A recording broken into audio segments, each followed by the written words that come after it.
그 순간 차 안은 완전 아비규환이었어요. 공포감에 이제 뛰어내리자고. 엄마 뛰어내릴까? 뛰어내릴까? 미치지 않고서는 할 수가 없는 거거든요. 현대에서 만든 최고의 차 제네시스를 타보지 않고 어떻게 다른 차를 타느냐. 가족을 떠나보낼 뻔한 어떤 상태가 되다 보니까는 심정은 말할 수가 없죠. 사실.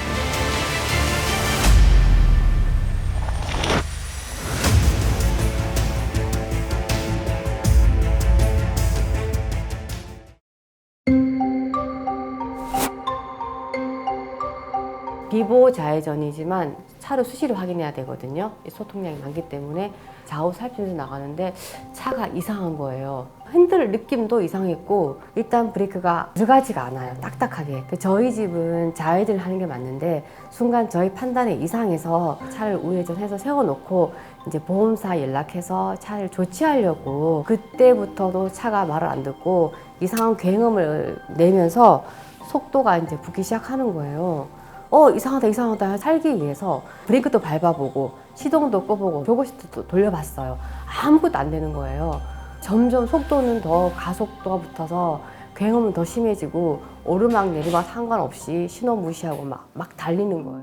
휘청하고 그러니까 그렇죠. 좌회전 아니고 우회전이 되는 거잖아요. 맞아요. 이쪽으로. 예. 이쪽으로. 그래갖고 우회전으로 이렇게 해서 쭉. 예, 쭉 오르막. 여기가 각도가 거의 10도가 넘는 것 같은데, 그죠? 경사도가? 예, 예, 예. 그죠?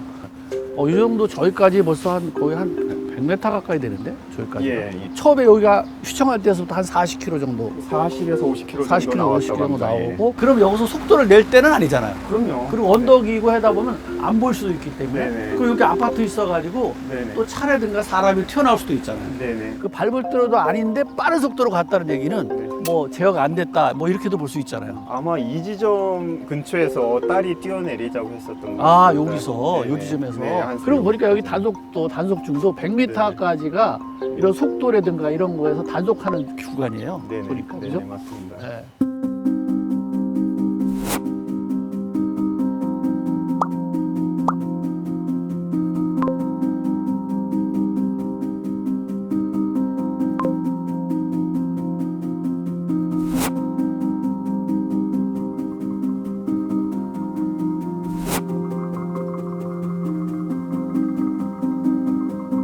저 운전 경력 23년이잖아요. 물론 뭐 짧은 구간이면은 착각을 해서 브레이크를 밟으면 엑셀 밟을 수 있어요. 근데 거의 920m면 그 1km 달린 거나 마찬가지인데 그 순간 제가 브레이크를 한번 안 밟겠어요. 수도 없이 밟았어요. 오히려 밟으면 밟을수록 브레이크가 더 화가 나서 너 나 밟았어? 알았어. 난 속도 더 내줄 거야. 막 그런 마음이 전 드는 거예요.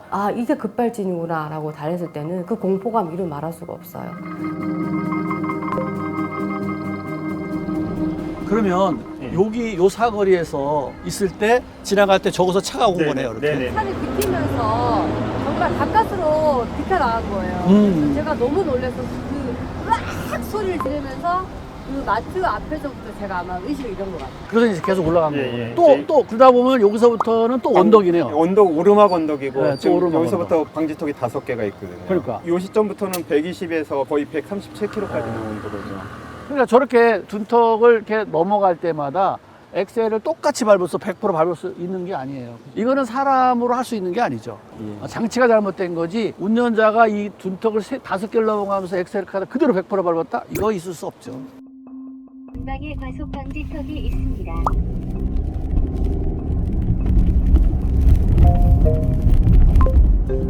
전방에 과속 방지턱이 있습니다. 시속 50, 전방에 과속 방지턱이 시속 있습니다. 60. 전방에 과속 방지턱이 연속됩니다.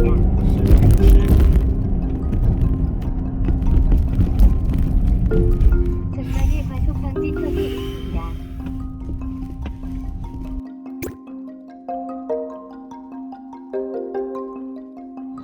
지금 보시면 뭐 도로 이런 도로가 아니었거든요. 예. 완전히 패여 있었는데 여기도 지금 도로 상태 보시면 이게 정상적인 도로 상태가 아니잖아요. 지금 보시면 이 보세요. 그러네요. 다 패이고. 도로가 이랬었구나. 예. 이거보다 더 심했어요. 저 밑에는. 이제 여기서부터 부딪힌 거죠, 이제. 여길 지나서 요 시점부터 부딪힌 거죠. 옆에 세우는 차들. 예, 6대.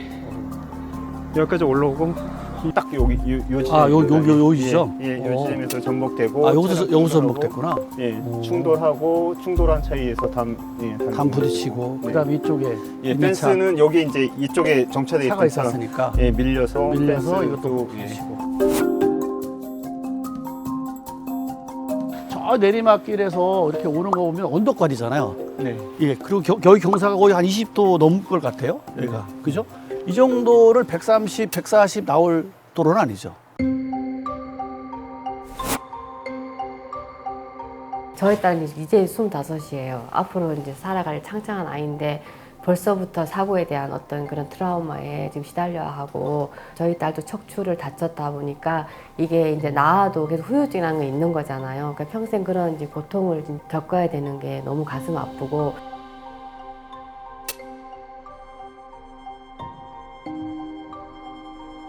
저희가 돈 다 주고 산 차가 제가 그에 대한 보상은 하나도 이루어지지 않고 온전히 저희 가실로 몰아가면서 책임을 져야 한다는 게 너무너무 억울한 것 같아요.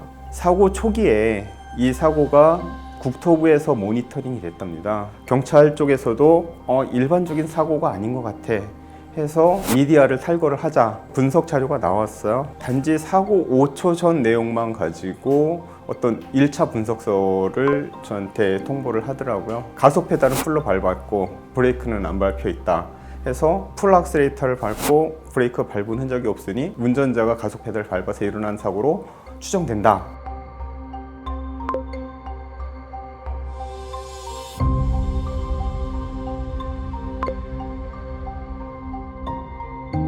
감정서에 대해서 좀 더 디테일하게 내용을 보강을 해서 달라. 그러면 다시 한번 재의뢰를 해보겠다는 내용이고요. 지금 박병일 명장님 도움을 받아서 감정서를 제출을 했고 명백한 어떤 과학적인 입증이 되어야 된다고 생각을 해요. 정말로 시속 140km를 달릴 수 있는 도로 환경인지, 그 상태에서 가속 페달을 풀로 밟을 수 있는 것인지, 그 결과가 인위적인 힘으로 가능한지에 대한 과학적인 입증을 다시 이 자리를 빌어서 좀 재입증이 됐으면 좋겠어요.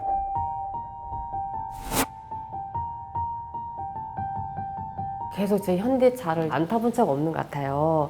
그래서 남편도 또 애사심도 있는 사람이고, 또 어떻게 보면 당연한 거, 왜냐면 조건이 좋잖아요. 그렇지만 이제 저희는 어차피 차를 2대를 이용하는 상황이기 때문에 계약까지 해놓고 이제 곧 받을 시점까지 왔었어요. 제 생일 즈음이었어요. 그래서 남편이 그 생일 선물로 차 한 바꿔준다고 이렇게 했는데, 알았다고 그냥 어쩔 수 없이 이렇게 받게 됐는데, 생일 선물로 받은 차가 제 마지막 생이 될 수도 있었잖아요. 그리고 끔찍한 사고를 당하니까 이게 화가 날 때가 많아요. 이게 몸이 아프니까 그 신경질을 남편한테 하게 되고 막 그러더라고요.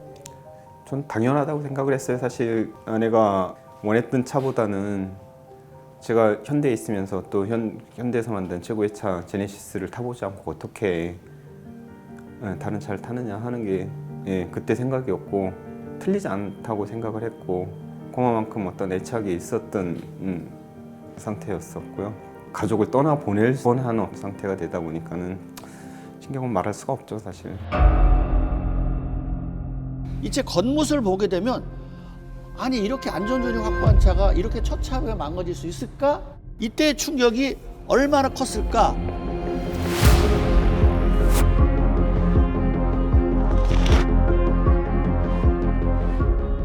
제가 차를 한번 먼저 보도록 할게요. 본닛 안에서 보면 엔진은 그래도 정면을 충돌 안 했기 때문에 측면 충돌이기 때문에 약간의 차체가 뒤틀려서 그렇지 엔진하고 미션을 크게 망가진 부분은 없습니다. 근데 하체를 보게 되면 노암이라든가 어퍼함 같은 것들이 아주 처참하게 보리도 부러지고 등수 쪽이 빠지고 프레임 자체까지 절단된 상황이었다면 이때 충격이 얼마나 컸는지 이 차를 보면 쉽게 알 수 있을 것 같아요. 특히 이 차 같은 경우는 충격을 최소화하기 위해서 프레임도 알루미늄으로 되어 있는데 이것이 부러질 정도의 안전존을 넘어섰다는 얘기는 운전자가 운전 조작이 아닌 자동차가 차를 제어하지 못하는 그런 상황까지 왔다. 여기 보시면요, 이 부분도 이게 부러졌어요. 볼이 여기 있는데 이것도 부러지고 밑에 앞에 이것도 이렇게 아니 그냥 부러져 갖고 이렇게 덜렁덜렁해요. 이 정도 부러졌어요. 이게 충격을 흡수할 수 있다는 이런 프레임 자체가 이 정도 망가졌고 이 안에 이것도 이렇게 괜히 프레임 자체가 아니 거의 부러졌잖아요. 그다음에 여기 등속 조인트 같은 것도 그렇고 여기 W15 방식의 여 부분까지도 이건 주물이잖아요. 여기도 이렇게 처참하게 잘라질 정도라면 이때의 속도라든가 충격이 아마 어마어마했을 겁니다. 오, 안에 보니까 에어백은 전부 터졌어요. 이 천장 에어백 당연히 터졌고요. 여기 시트의 측면, 여기 측면에 여기도 터졌고 핸들에 있는 에어백 당연히 터졌습니다. 그 다음에 무릎을 보호하기는 무릎 보호 요 에어백도 다 터졌어요. 아마 이런 상황이기 때문에 사망사고까지는 이어지지 않았다 이렇게 보는 거고요. 뒤쪽으로 한번 보게 되면 역시 뒤쪽도 에어백은 잘 터졌습니다. 그리고 뒤에 망가진 것들 보면 시트라든가 이쪽에 정말 이 안에 있는 사람이 얼마나 공포감과 충격을 받았을까라는 생각이 정말 끔찍할 정도로 보입니다. 자, 이쪽 C필러 쪽 측면과 이 트렁크 쪽, 뒷트렁크 쪽이 처참하게 역시 또 부러졌습니다. 요철 부위 지나고 언덕인데 지나 올라가는 바람에 운전석 앞쪽 충격과 이쪽 조수석 뒤쪽 충격이 크게 양쪽이 나타났다는 게 다른 급발진하고 다른 거죠. 이거는 결국은 앞으로 전진만이 아니라 자동차가 정말 제어가 안 됐다는 걸 여실히 증명해 보여주는 게 바로 앞쪽과 뒤쪽 그리고 차가 뒤틀려 버렸다는 거잖아요. 만약에 운전을 잘못해서 브레이크 페달 밟는다는 게 엑셀 페달 밟았을 때 앞에 저기 망가뜨리고 조수석 이렇게 망가뜨릴 수가 있겠나요? 맞지 않죠.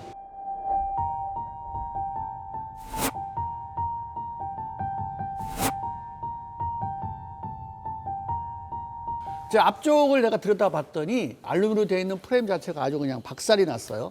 그 다음에 옆에 노암이라든가 어퍼암 관련된 부분도 거의 링크 부분까지 다 박살이 났고 또 하나 스티어링 기어박스 부러졌고요. 쇼바 쪽에 관련된 링크들이 다 부러졌어요. 특히 스테빌라이저 있는 데까지 다 쉬고 망가진 거 보면 운전석에서 앞쪽에서 받은 충격이 정말 대단하다 이런 생각이 들어요. 영상을 보거나 아니면 데이터를 보거나 또 차체를 봐서도 99.9% 이건 급발진이다라고 저는 추정을 하기 때문에 이슈, EDR 데이터까지 전체적으로 분석을 해서 여러분들한테 또 다른 정보를 드리도록 하겠습니다.